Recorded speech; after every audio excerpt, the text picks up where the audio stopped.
الله عليه وسلم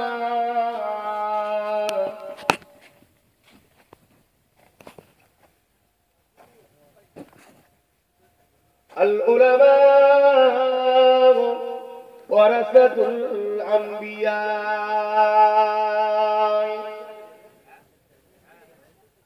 وقال النبي صلى الله عليه وسلم من أحب لله وأبغض لله وعاد لله ومنع لله فقد استكمل الإيمان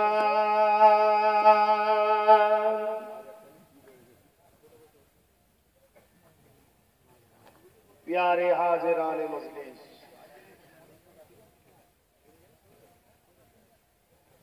उपस्थित বসে থাকা দিন দরদি নেককার আল্লাহওয়ালা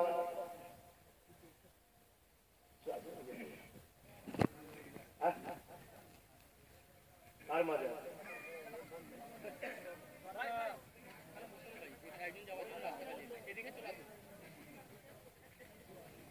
আর মজা চলো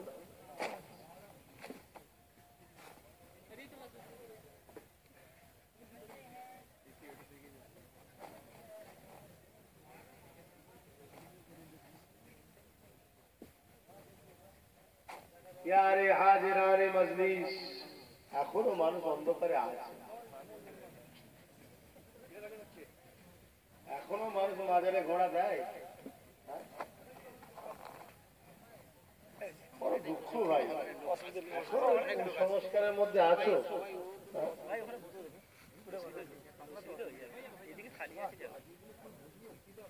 আল্লাহ সব হিদায়াত করুক বলুন আমিন আমিন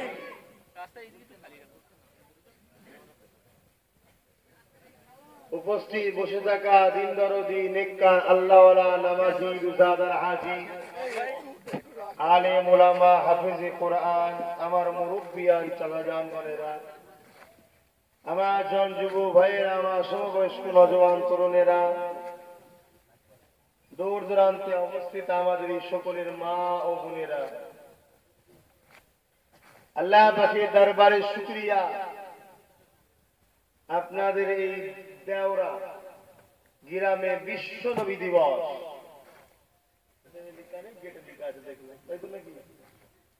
বিশ্ব নবী দিবস উপলক্ষে মাহফিল নিশ্চয়ই আমার রাসূল নিয়ে আলোচনা করা দরকার তথাপিও সমাজের বুকে আজকে আল্লাহ ওয়ালাদের বিরাট অবদান আছে না নাই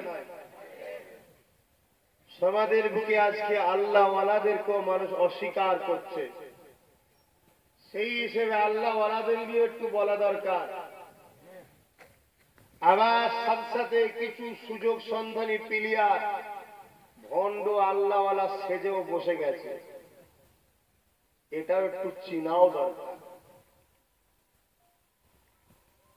বাপের পায়ে হাত দাও মায়ের পায়ে হাত দাও এটা একটা আলাদা জিনিস বাপের বয়সের লোক তো কি হয়েছে তোমার বাপ নয় তার পায়ে হাত দাও এটা একটা আলাদা জিনিস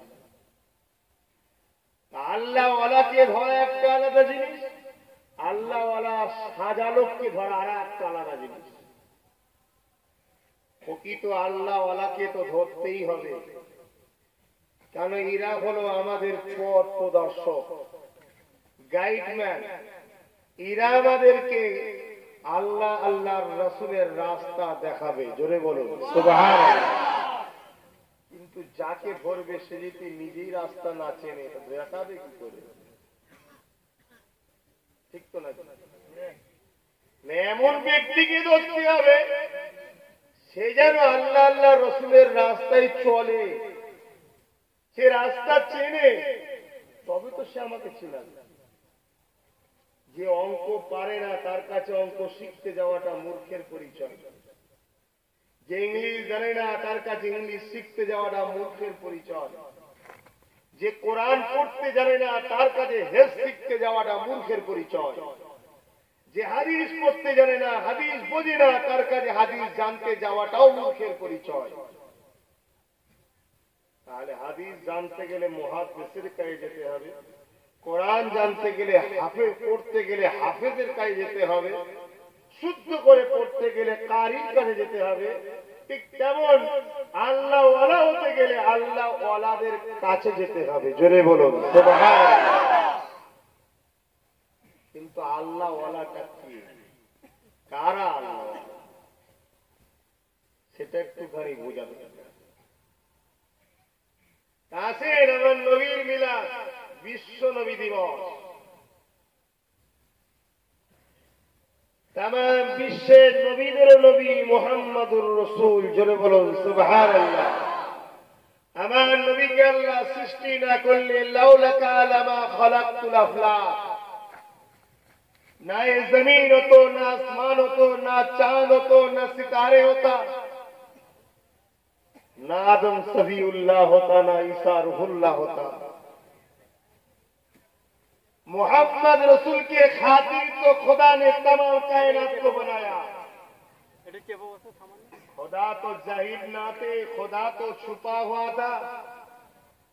जब अपने आप को जाहिर करने का इरादा किया, क्यों ना मैं जाहिर हूं,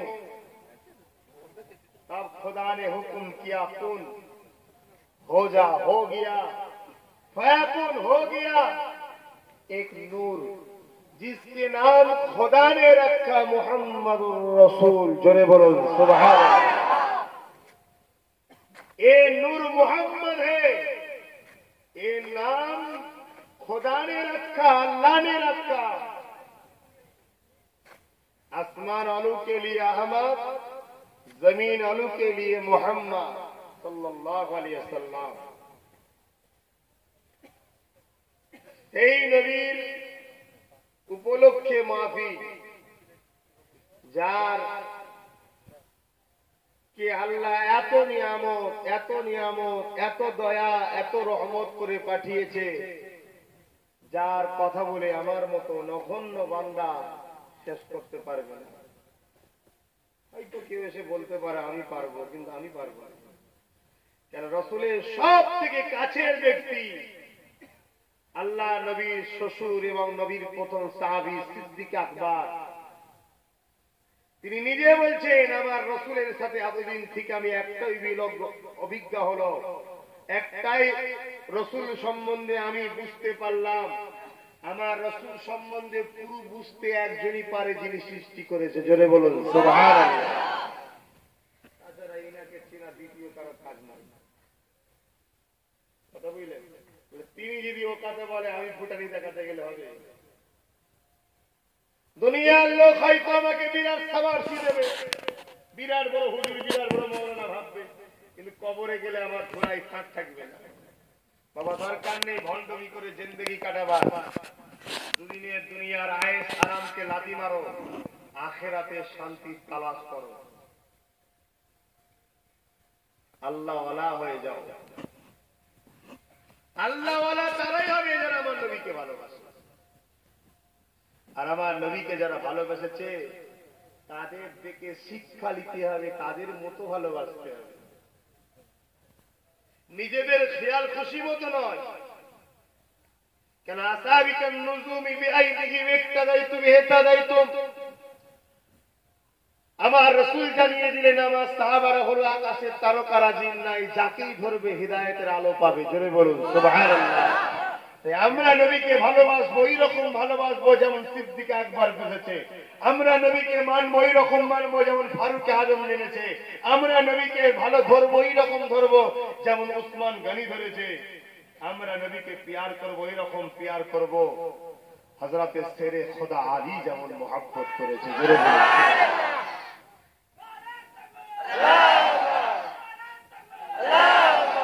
ইনাদের থেকে যদি বেশি দরদ দেখাতে যাও তাহলে জানতে হবে অতি ভক্তি চোরের লক্ষণ, ধ্বংস করার জন্য এসেছে, মানতে আছে। ইনাদের অনুসরণ করে প্রেম করতে হবে। এক উট এসে রাসূল পাক সাল্লাল্লাহু আলাইহি ওয়াসাল্লামকে সিজদা করলো। সাহাবা হুজুররা বলেন ইয়া রাসূলুল্লাহ, হাবিবাল্লাহ, উটের থেকে তো বেশি অধিকার আপনার উপরে আমাদের আছে, আমরা তো বেশি ভালোবাসি, তাহলে আমরা কেন বা চিন্তা করব না? আল্লাহ নবী বলেছিলেন, শোনো হে মানব সম্প্রদায়, রুকু আর সিজদা শুধুমাত্র আল্লাহর জন্য। জোরে বলুন সুবহানাল্লাহ। তোমরা যদি আমি মুহাম্মদকে মানো, রুকু সিজদা শুধু কাকে দিতে হবে? আল্লাহকে। এই প্রাপ্য শুধু একমাত্র আল্লাহ, এটা অন্য কারণ নয়। আমার রাসূল যখন মেরাজে গেলেন, আমার আল্লাহ বলছে, বন্ধু তুমি তোমার মেহমান, আমি তোমার মেজবান, তুমি আমার জন্য কি এনেছো? আমার আল্লাহ কি কোনো জিনিসের মুখাপেক কিনা? এটা ভালোবাসা। ভালোবাসা। বন্ধু তুমি আমার জন্য কি এনেছো? আমার রাসূল বলেন, আল্লাহ এমন একটা জিনিস নিয়ে এসেছি যেটা আপনি কোনোদিন কাউকে দেবেন না। আমার রাসূল সঙ্গে সঙ্গে আল্লাহ পাককে দেখে রুকু আর সিজদা দিয়েছিলেন। জোরে বলুন সুবহানাল্লাহ। এটা আমার আল্লাহ কখনো কাউকে দেবে নাকি গো? এটা শুধু তার জন্য হয়। আমরা যতই নবীকে ভালোবাসি, যতই রাসূলকে প্যার করি, নিজের জানের থেকে বেশি ভালোবাসতে হবে নবীকে। কিন্তু রুকু সিজদা নবীকে দেয়া যাবে না। এটা কে নিষেধ করেছে? আমি না রাসূল? হ্যাঁ, ভালোবাসলে তার কথা মানতে হয়। কিছু লোক আছে কেমন ভালোবাসি জানেন? বলছে, আব্বা তোমাকে আমি খুব ভালোবাসি। বলছে, আমার কথা শুনবি তো? বলছে, হ্যাঁ আব্বা তোমাকে ভালোবাসি, তোমার কথা শুনবো না? বলছে, তুই তোর মাকে ভালোবাস। বলছে, না আব্বা তোমাকে ভালোবাসি, তোমার কথা শুনবো, মাকে ভালোবাসবো না। ভাই বাপের কথা শোনা হলো? তো রাসূলকে ভালোবাসি বলি, রাসূলের কথা শুনি, এটা কেমন ভালোবাসা? আমার নবীকে প্যার সাহাবা হুজুররা যেমন করেছে, ভাই পৃথিবীর কেউ করতে পারবে না। ইমামে হাসান হোসেন তারাও সাহাবী ছিল, সাহাবা ছিল। কথা বুঝে আসছে? আমার রাসূলকে সিদ্দিকে আকবর যে মহব্বত দিয়েছে, মহব্বত অন্য কেউ দিতে পারবে না। আল্লাহ নবী তাই বললেন, এ বাবা সাহাবারা শোনো, সবাই যে যা দিয়েছে আমাকে, তার বিনিময়ে আমি রাসূল সবার ঋণকে শোধ করে দিয়েছি, চুকিয়ে দিয়েছি। দুজনের বাকি রইল, এক হলো আমার স্ত্রী খাদিজা আর আমার স্ত্রী আবু বকর। এই দুজনের ঋণ কিয়ামতের দিন আমার আল্লাহ শোধ করবে। জোরে বলুন সুবহানাল্লাহ। এতটা মহব্বত আল্লাহ নবী বলেছিল, আবু বকর তুমি আমার সফর সাথী হবে। 6 মাস রাত জেগে আবু বকর কাটিয়ে। তোমাকে আমার যদি বলা হয় আজকে সারা রাত জাগো নবীর মাহফিলে, রাত 1টা 1:30টা পার হবে যে অমনি ঘুমোবে, ঠিক না বেটি? আমার আবু বকর যখন রাসূলের সাথে যেতে লেগেছে, আল্লাহ নবী দিন দুনিয়ার বাদশা হাবিবুল্লাহর সাথে যাচ্ছে, কতটা মহব্বত।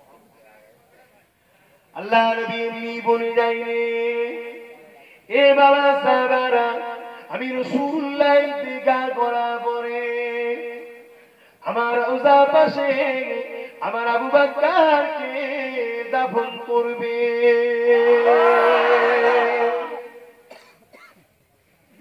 দুনিয়ায় সারাটা জীবন আমার আবু বকর আমার সাথ দিয়েছে, দুনিয়ায় সারাটা জীবন আমার আবু বকর আমার সঙ্গে ছিল। এ বাবা সাহাবারা, আমি রাসূলুল্লাহ ইন্তিকাল পরে আমার আবু বকরকে আমার পাশে দাফন করবে। আল্লাহ নবী চলে গেলে ইমামটা কি হবে? তামাম পৃথিবীর খলিফা কি হবে? এই যুবকেরা আপনারা, আল্লাহ নবী আগে তো জানিয়ে দিয়ে গিয়েছিল। হাদিসের মধ্যে পাওয়া যায়, আল্লাহ নবী একদিন অসুস্থ হয়ে গেলে নবী আমার ইমামতি জায়গাতে দাঁড়াতে পারছেন না। আল্লাহ নবী ঘরে নামাজ আদায় করলে কে নবী পাকের জায়গাতে দাঁড়াবে? কে মুসলিম জামাতে ইমাম হবে? কে হবে? এটা নিয়ে সমালোচনা হতে লাগলো। কেউ বলছে ওমর ফারুক হবে। আল্লাহ নবী জানিয়েছিলেন আমার পরে আর তো কোনো নবী আসবে না, আমার পরে আল্লাহ যদি কাউকে নবী করত, উমর নবী হবার উপযুক্ত।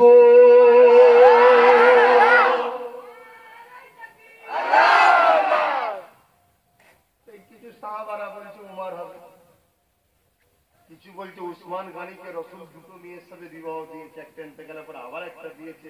আল্লাহ নবী নিজে বলেছে উসমান তুমি খুব ভালো, নবী নিজে নাম করেছে তাতে উসমান গনি হবে।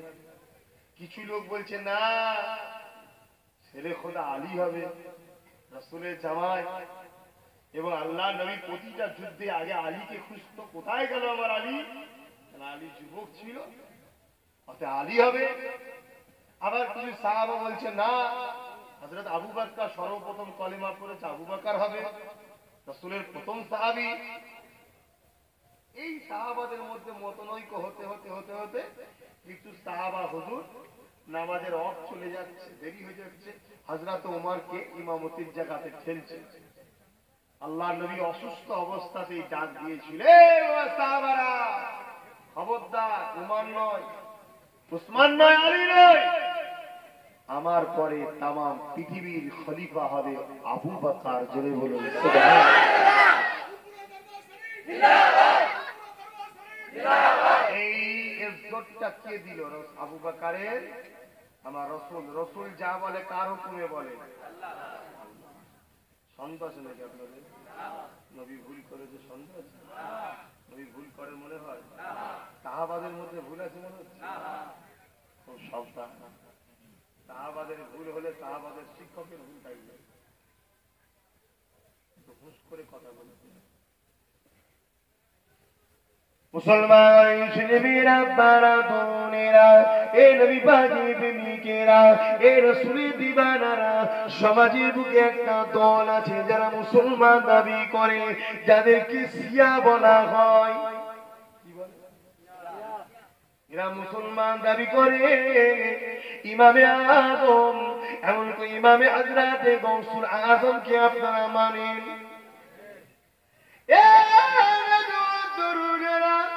হযরতে গৌসুল আযম যিনি হযরতে হাসান হুজুরের বংশধর, হযরতে আলীর বংশধর, এই নসল থেকে এসেছে গো। হযরতে গরিবে হযরতে ইমামে এমন করে গৌসুল আযম বলতে লেগেছেন, শিয়াদের মধ্যে 32টা দল আছে, 32টা দলই হলো বেঈমান। হুজুর আমার নিজে বলছি, যারা বলে যে জিবরাইল নাকি ওহী দিয়েছে, আলীর কাছে দেওয়ার কথা, আলীকে না দিয়ে আলী ঘুমোচ্ছিল, মুহাম্মদ রাসূল। ভাই এরকম পেট গরমের লোক পৃথিবীতে থাকলে মানবেন নাকি? এরা কিন্তু মুসলমান দাবি করে, এরা নামাজও পড়ে। তাহলে কি গো, দেখা হলে সালাম টালাম দেবেন নাকি? প্রথম এই কথা বুঝিলাম, মুসলমানের কোনো দাম নেই, মোমেন মুসলমানের দাম। এটা মাথায় ভালো করে নিলেন, কারণ আল্লাহ নবী বলেছেন আমার উম্মত দাবিদারদের মধ্যে 73 দলে বিভক্ত হবে, 72 জাহান্নামী হবে, একটা জান্নাতি হবে। 73 দলই কিন্তু মুসলমান, একটা দল জান্নাতি, ওটা হলো মোমেন মুসলমান। কথা বুঝে আসছে তো? 73 দলেরই দাড়ি থাকবে, টুপি থাকবে, নামাজ থাকবে, তাসবিহ থাকবে, সব থাকবে, তথাপিও জাহান্নামে যাবে। কথা বুঝে আসছে? এই দেখেন আমার আব্বারা, নওজোয়ান তরুণেরা, এ নবী পাকের প্রেমিকেরা, ওই হতভাগারা আবার বলে বেড়ায় যে আল্লাহ নবী চলে যাবার পরে আলী খলিফা হওয়ার কথা, বাকি ওমর আবু বকর গাদ্দারি করেছে। এ নওজোয়ান যুবকেরা, আব্বারা, এ নবী পাকের প্রেমিকেরা, এই আবু বকর আলীর দুটো প্রেমের কথা কে বলে দিয়ে শুয়ে রেখে দেয়। এ নওজোয়ান তরুণেরা, আব্বারা, ছোটদেরকে বড়দের সালাম দিতে হয়, এটা আমার নবী পাকের আদর্শ। হযরত আলী আবু বকরকে সালাম দিত রোজ, হযরত আলী আবু বকরকে রোজ সালাম দিত, হযরত আলী আবু বকরকে রোজ সালাম দিত। যে সালাম দেয় সে 90টা সওয়াব পায়, যে উত্তর দেয় সে 10টা সওয়াব পায়। একদিনে মনে সে যায় হযরত আবু বকর আসছে, হযরত আলী যাচ্ছে, হযরত আলী আবু বকরকে সালাম দেয় না, আমার আবু বকর মামুন করে আলীকে সালাম দিত। দিল। আমার আবু বকর ভাবতে লেগেছে হয়তো আলী বুঝতে পারেনি। আবার যখন দেখা হয়েছে একই অবস্থা, আলী আবু বকরকে সালাম দিচ্ছে না, আবু বকর আবার সালাম দিয়েছে। এই রকম 3 দিন কেটে যাবার পরে আল্লাহ নবীর মদিনা নববীতে আবু বকর হাজির হয়েছে, আলীও হাজির হয়েছে। আবু বকর দাঁড়িয়ে গেল, ইয়া রাসূলুল্লাহ হাবিবাল্লাহ, আমার ভাই আলী আমার উপরে কেন দুঃখ করেছে, কি হয়েছে বুঝতে পারছি না। আল্লাহ নবী বললেন, কেন আবু বকর? হযরত আবু বকর বলেছিলেন, ইয়া রাসূলুল্লাহ হাবিবাল্লাহ, আলী আমাকে আগে সালাম দিত, এখন আর সালাম দেয় না। আল্লাহ নবী বললেন, আলী কেন তুমি সালাম দাও না? হযরত আলী দাঁড়িয়ে গেলেন, ইয়া রাসূলুল্লাহ হাবিবাল্লাহ, আপনার কদমে আমার জান কুরবান হয়ে যায়, আমার বাপ মা আপনার কদমে কুরবান হয়ে যায়। ইয়া রাসূলুল্লাহ হাবিবাল্লাহ, সেই প্রভুর শপথ করে বলছি, 3 দিন আগে থেকে আমি আলী আমি আবু বকরকে আগে আগে সালাম দিত, এই 3 দিন আমি দিইনি। এ আলী কেন দিওনি? হযরত আলী বলেছিলেন, 3 দিন আগে আমি একটা খব দেখলাম, ওই খবেতে আমি আলী জান্নাত ঘুরতেছিলাম, ওই জান্নাত ঘুরতে ঘুরতে দেখলাম বেশ খুবই সুন্দর ইয়াকুত পাথর দিয়ে তৈরি করা একটা জান্নাতের সোনার সিংহাসন রয়েছে। আমি ফেরেশতাদের জিজ্ঞাসা করলাম, এই ফেরেশতার এই সিংহাসনটায় কারা বসবে? ওই ফেরেশতা বলেছিল, এই সিংহাসনে তারা বসবে যারা আগে সালাম দেবে। ইয়া রাসূলুল্লাহ, ইয়া হাবিবাল্লাহ, আমি আলী আবু বকরকে ভালোবাসি, উনি আমার বড় ভাই, উনাকে আমি প্যার করি, আমি আগে সালাম দিইনি, এটা আমার আবু বকর আমাকে সালাম দেয়, আগে সালাম দিয়ে ওই সিংহাসন হকদারটা আমার ভাই আবু বকর হয়ে যাবে, এতে আমি খুশি হয়ে যাব।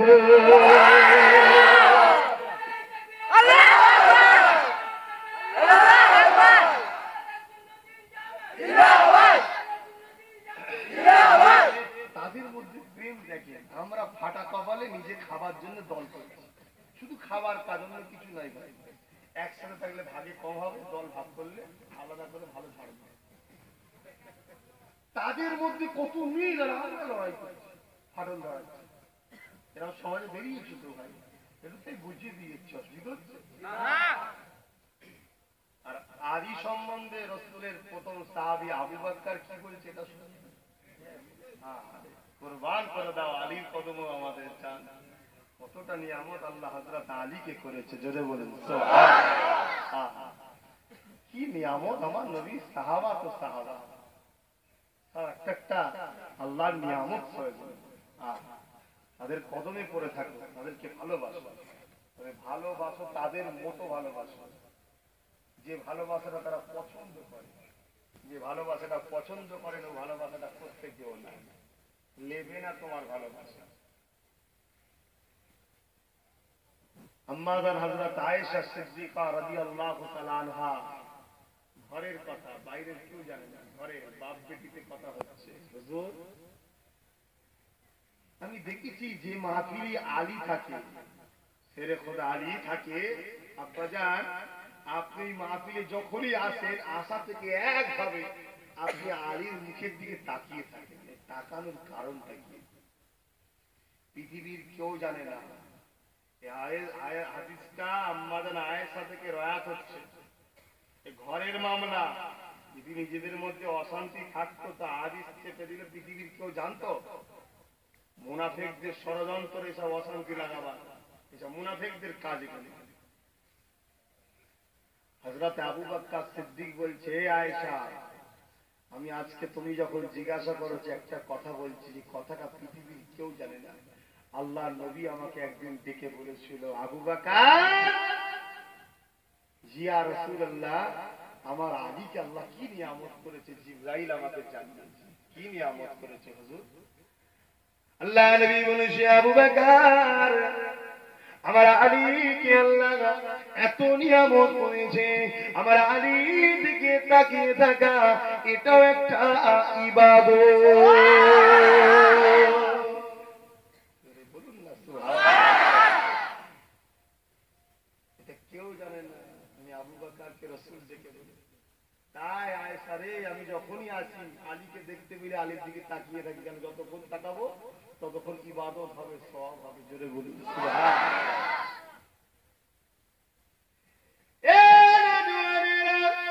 যে কথা বলতে গিয়ে পিছনে দুটো কথা বলে দিলাম, সেই কথা থেকে আবার ফিরিয়ে যায়।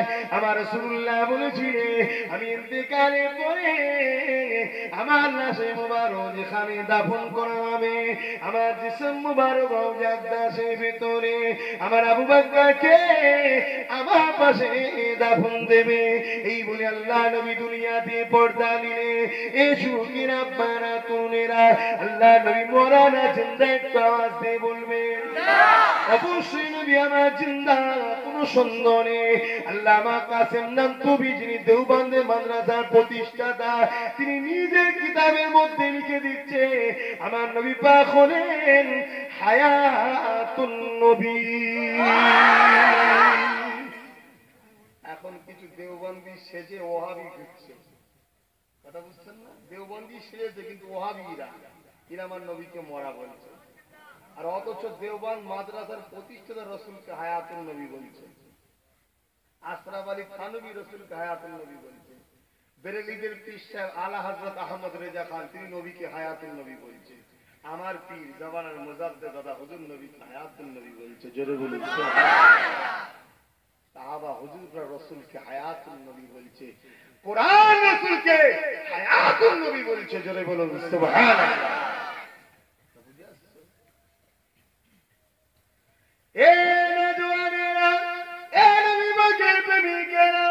আল্লাহ নবী দুনিয়া ভুগতে পর্দা নিলেন গো, দুনিয়াবি জিন্দেগি কাটিয়ে দিয়ে নবী আমার যে জিন্দেগিতে এখন আছে এই হায়াতটাকে বারজাকি হায়াত বলা হয়।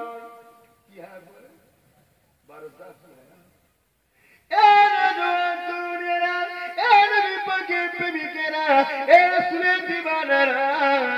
আবু বকর খলিফা হলেন, আবু বকর সিংহাসনে বসলে, আবু বকর পৃথিবী চালাতে লাগলে, ইসলাম সাম্রাজ্যে আবু বকর নেতৃত্ব দিতে লাগলে। আমার আবু বকর নেতৃত্ব দিতে দিতে দিতে খলিফা ভাইদেরকে বলতে লাগলে, এ আমার নবীর অনুসারীরা ভাইরা শুনে রেখে দাও, আমি আবু বকর সম্বন্ধে আল্লাহ নবী একটা ভবিষ্যৎবাণী করে দিয়ে গেছে, আমি ইন্তেকালের পরে আল্লাহ নবীর পাশে আমাকে দাফন করতে। সাহাবারা বললেন মনে আছে আমাদের? আবু বকর বললেন ভাই আমি একটা ওসিয়াত করে যাচ্ছি, এই ওসিয়াতটাকে পালন একটু করবে। কি ওসিয়াত করে যাচ্ছে? আল্লাহ নবী সাহাবী কেমন আশিকে রাসূল ছিল দেখে ওই সময় বলেছিলেন, এ আমার নবী সাহাবারা, আমি আবু বকর ইন্তেকালের পরে আমাকে দাফন কাফন করার আগে গোসল দিয়ে কাফন করিয়ে আল্লাহ নবী রওজা দাসের ভিতরে নিয়ে যাবার আগে আল্লাহ নবী রওজার পাশেতে রাখবে, রেখে আমার দয়ার নবীকে জিজ্ঞাসা করবে, আল্লাহ নবী যদি ওই দিনের দিনে আমার যদি বলে আবু বকরকে দাও তবে আমাকে দাফন করবে, নচেত জানবে আমি এমন কিছু কাজ করে ফেলেছি, আল্লাহ নবী আমার উপরে নারাজ হয়ে গেছে, আমি রাসূলুল্লাহকে নারাজ করে নবী পাকের পাশে রাখতে চাই না, তখন আমাকে অন্য কোন জায়গায় দাফন করে দেবে।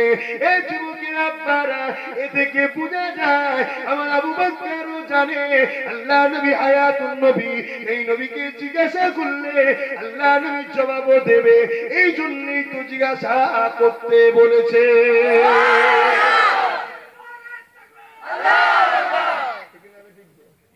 আবু বকর জানতো নবী মরা, তাহলে কি জিজ্ঞেস করতে পারতো? জানে জিন্দা নবী উত্তর দেবে, তাই তো কাটি। আবু বকর কেমন আশিক দেখছেন যে আমি যদি রাসূল চলে যাবার পরে, নবী তো অনেকদিন আগে চলে গেছে, আমার লাইফে কাজ করতে করতে কিছু ভুল হতে পারে, রাসূল দুঃখ পাবে আমার উপরে, আমি নবীকে দুঃখ দিয়ে নবীর পাশে থাকবো এটা হতে পারে না।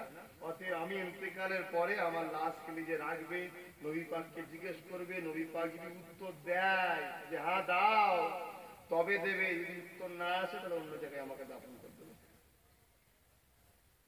প্রকৃত আশিক একে বলে যে আমি যাকে ভালোবাসি তাকে আমি কষ্ট দেব না, আমি কষ্ট পাই পাবো, সে না কষ্ট পায়, এটা হলো প্রেম।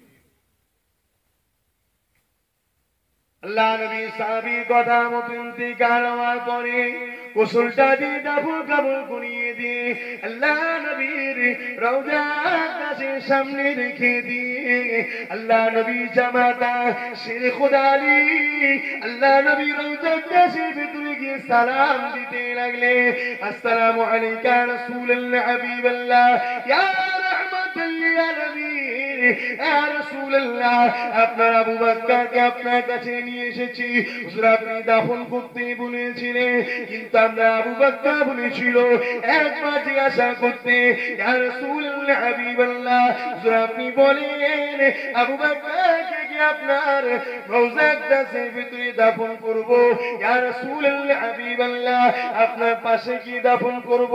হযরত আলী জিজ্ঞাসা করতে লেগেছে, রওজাতে কোনো আওয়াজ আসছে না। দ্বিতীয়বার আবার জিজ্ঞাসা করছে, রওজা থেকে আওয়াজ আসছে না।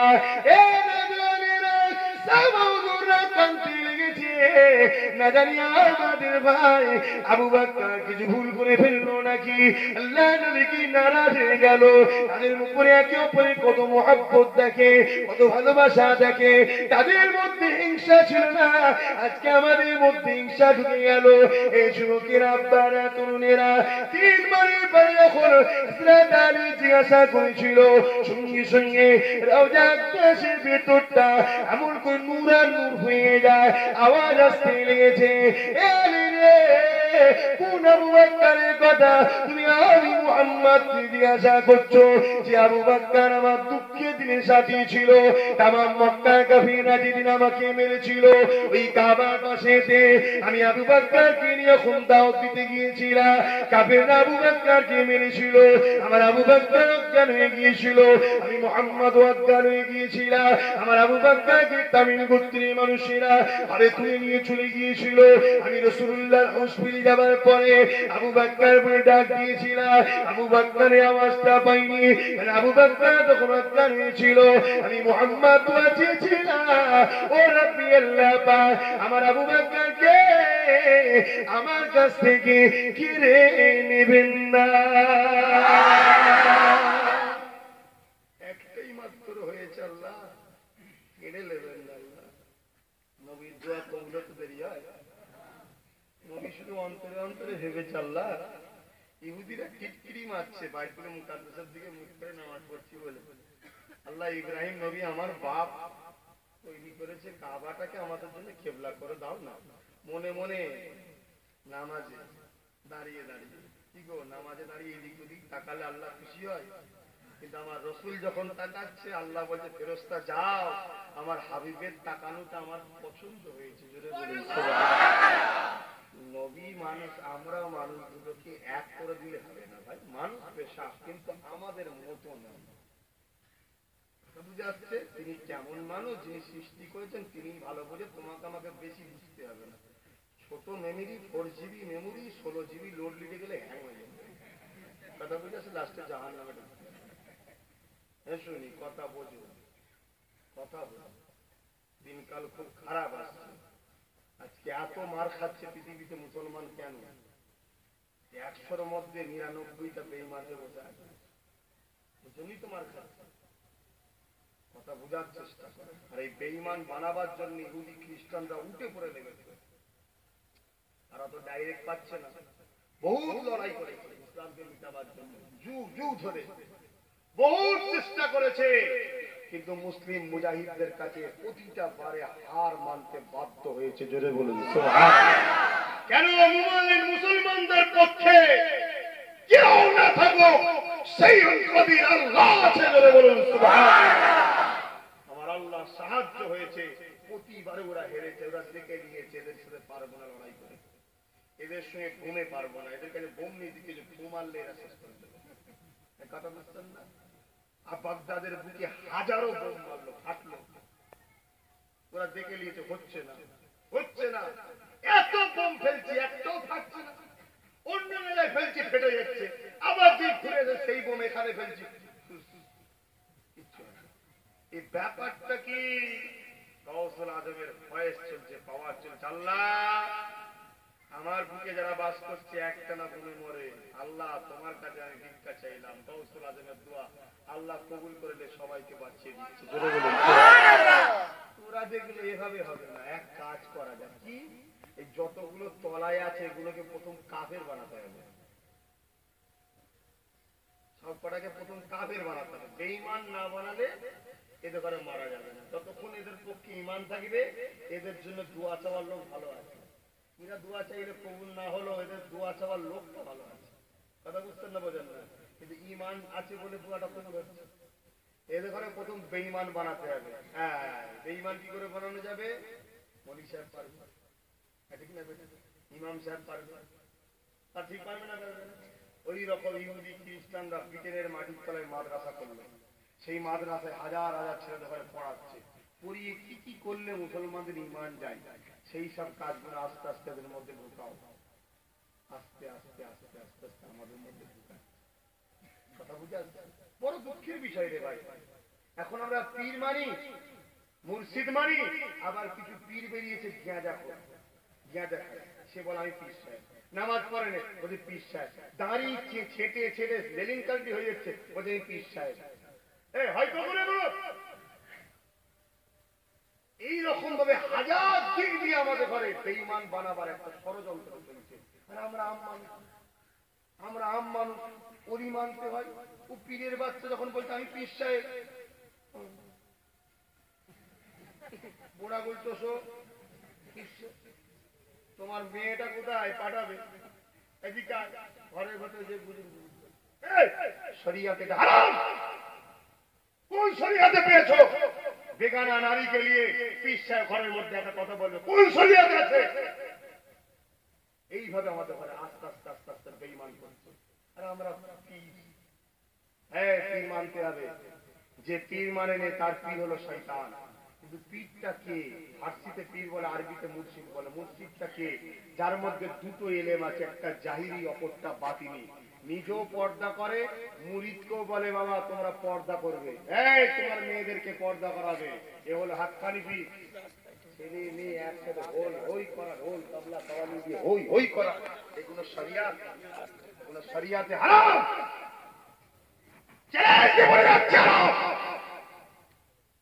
আব্বাস সিদ্দিকীর কথায় সন্দেহ হয়, কোন কোথায় বসবে কিতাব নিয়ে? বসো দেখি, বসো কিতাব নিয়ে। আজকে মানুষকে ধোঁকা দিয়ে ভুল রাস্তায় নামিয়ে টাকা দিয়ে খুরখুরি হচ্ছে। আজকে টাকা পয়সা চুরি হয় না, মানুষের ঈমান চুরি হচ্ছে। কোটি কোটি টাকা দিচ্ছে মানুষ যখন বেঈমান বানাতে পারে, ইহুদি খ্রিস্টানরা কোটি কোটি টাকা দিচ্ছে। আর আমরা আম মানুষ তাদের পাল্লাই করে তার জীবন শেষ করছি। অথচ বাংলার মানুষের হুঁশ করা দরকার ছিল। আল্লাহ নবীর হাদিস যেখানে প্রকাশ এসছে, বাবারা আর নবী আসবে না, আমার পরে আসবে এবার থেকে মুজাদ্দেদ। আল্লাহ যখন পীর আবু বকরকে মুজাদ্দেদ করেছে, বাংলার মানুষের বুঝা দরকার ছিল আমার নবীর প্রকাশ্য হাদিস যখন রয়েছে মুজাদ্দেদ, অতি আবু বকরকে মানা দরকার ছিল। এদিক ওদিক করো না, কথা বুঝে আসছে? কিছু আবার বেরেলি নাম করে ঘুরে বেড়াচ্ছে, বলছে আমরা বেরেলি। বেরেলি কাকে বলে? যারা আলা হযরত আহমদ রাজা খানকে মানে তাদের ঘরে বেরেলি বলা হয়। যারা ফুরফুরা তথা হুজুরকে মানে তাদের ঘরে ফুরফুরা ভি বলা হয়। যারা হযরতে হাজী ইমদাদুল্লাহ মুহাজির মক্কিকে মানে তাদের ঘরে বলা হয় দেওবন্দি। কথা বুঝতেন না, বোঝেন না? কিন্তু এই দেওবন্দিদের মধ্যে দুটো দল হয়ে গেছে, একটা সুন্নি আর একটা ডলার। ডলার বুঝতেন? টাকা টাকাতে বিক্রি হয়ে গেছে। ঠিক তেমনই বেরেলি দাবিদারদের মধ্যে দুটো দলে বিভক্ত হয়ে গেছে। একটা আলা হযরত আহমদ রেজা খানের পক্ষে আছে, এরা অবশ্যই সুন্নি, এরা অবশ্যই সত্যের উপরে আছে। আর একটা বেদাতি হয়ে গেছে, ভুল রাস্তায় চলে গেছে। আলা হযরত আহমদ রেজা খানকে জিজ্ঞাসা করেছে, তেনাকে উত্তর মুরিদ জিজ্ঞেস করছে, হুজুর কবরে এই যে আলো দেওয়া হয়, কবরে কবরে বাতি দেওয়া, এটা কি জায়েজ? হুজুর বলছেন, ফতোয়ায় রেজবি করেন, হুজুর বলছেন যে এটা তো কবরবাসীকে আগুন দেওয়ার সমান। কথা বুঝতেন না, বলেন? হ্যাঁ, কেউ যদি কবর জিয়ারত করার জন্য লোকজন আসবে, রাস্তাঘাটে কবরের মধ্যে তো একটা অলি আল্লাহর মাজার আছে, একটু আলো হলে লোক জিয়ারত এই নিয়ে যদি যায়, তাহলে নিয়তটা কি জিয়ারত করার উদ্দেশ্য দিচ্ছে সেটা দেয়। কেউ আগরবাতি দিচ্ছে, তাই একটু খুশবু হওয়ার জন্য কবরের ওপরে পুড়তে হবে। হ্যাঁ? কথা বুঝছেন না, বোঝেন না? আলা হযরত আহমদ রেজা খানকে জিজ্ঞাসা করা হচ্ছে, হুজুর কবরের চাদর দিয়াটা কি? ফতোয়ায়ে রেজভি খুলে দেখলেন আলা হযরত বলছেন যে কবরের চাদর দিয়াটা জায়েজ, তবে শর্ত কি? শর্তটা শুনতে হবে না? তাই শুনতে হবে না? কি কি জন্য দেবে? যে জন্য দেবে, একটা মানুষ, আম মানুষ রাস্তা দিয়ে যাচ্ছে, হাজারটা কবর আছে, তার মধ্যে একটা কবরের উপরে চাদর, যাতে লোক বুঝতে পারে এটা হলো কোন নেক আল্লাহওয়ালা বিশিষ্ট মানুষের কবর। এখানে পয়সার ব্যাপার নয়, আল্লাহওয়ালা লোকের কবর, যাতে সে একটু দাঁড়িয়ে সূরা ফাতিহা করে দোয়াও চায় এবং ওলি আল্লাহর ফয়েজটা পায়। তবে ততক্ষণ পর্যন্ত ওই চাদরটা দ্বিতীয় দিতে পারবে না, যতক্ষণ পর্যন্ত না ওই চাদরটা বাতিল হচ্ছে, নষ্ট হয়ে যাচ্ছে, ততক্ষণ দ্বিতীয় চাদর দেওয়া যাবে না। আর এখন কি হচ্ছে বলেন? এটা বেশ শরিয়াতি নয়, বলতে গেলেই মুখ ভারী। আরে বোকা, ভুল করে জাহান্নাম যেতে চাও নাকি? ভালো করে বোঝার চেষ্টা করো ভাই। কিন্তু আমার দাদা হুজুর পীর কেবলাকে মানতেই হবে। দাদা হুজুরকে আল্লাহ কেন পাঠিয়েছে ভাই? আহলে সুন্নাত ওয়াল জামাত ইসলামের মধ্যে যা বুড়াহি ঢুকে যায়, 100 বছর আগে কিংবা পরে মোজাদ্দেদ পাঠাবে। কত বছর? 100 বছর আগে কিংবা পরে যদি কিছু বুড়াই ঢুকে যায় ইসলামের মধ্যে, ওইগুলোকে সংযোজন করে সঠিকটাকে রাখার জন্য আল্লাহ মুজাদ্দেদ পাঠায়। জোরে বলুন সুবহানাল্লাহ। আমার দাদা হুজুর পীর কেবলা বললেন, বাবা যেখানেই দেখা যায় কবরে চাদর আছে, ফুল আছে, নারীরা যাচ্ছে, ছেলেরা যাচ্ছে, বাবা ওখানে শিরকের গন্ধ বেরোচ্ছে। কি গো, বেরোচ্ছে না বেরোচ্ছে? বাবা আমি আবু বকর বলছি, শোনো, তোমরা এ থেকে দূরে সরে যাও। যে কবরে গিয়ে ফাতিহা শরীফ পড়ো, ইখলাস শরীফ পড়ো, দরুদ শরীফ পড়ো, কবরবাসীর রুহের সাদরে সালাত পড়ো, এবং কবরবাসী দিয়ে আল্লাহ ওয়ালা হয়, তার ওসিলা দিয়ে আল্লাহর কাছে চাও। এটা তো শরীয়তের কথা।